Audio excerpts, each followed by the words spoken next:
how not to become a social media zombie. And so what I mean by that, I guess you get a sense of it.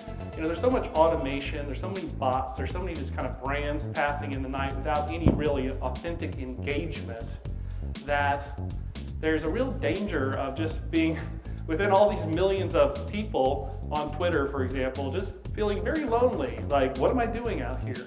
And so perhaps you've worried that you might, or your brand might be turning into a social media zombie. So to help you decide, here are 3 signs that you might be turning. What we found in our experience, again, sometimes working with some fairly arcane technologies, is that you can be surprised. You really might be surprised what works for a brand. People talk about, oh, it's all about people you know. No, it's all about the story you know. It's all about the idea you have. I can get a story in the Wall Street Journal if it's a good enough story. I can get a story in the Dallas Morning News that's a great local story, and on and on. And it's the quality of the story, because you're giving them something of value to them, the story.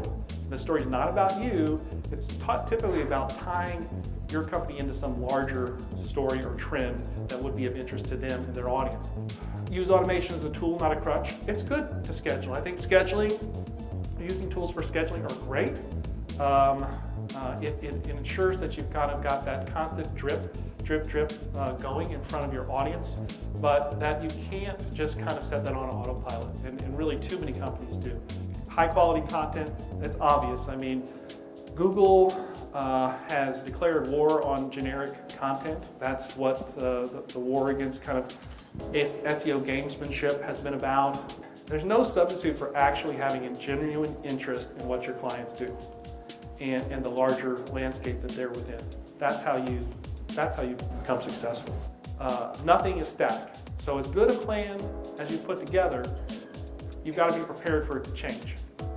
This isn't the content marketing session, but today, social in a vacuum that is not tied to quality content that social is sharing in order to drive traffic back to your site and achieve your goals. That in my mind is the key to success, is tying it back to that anchor.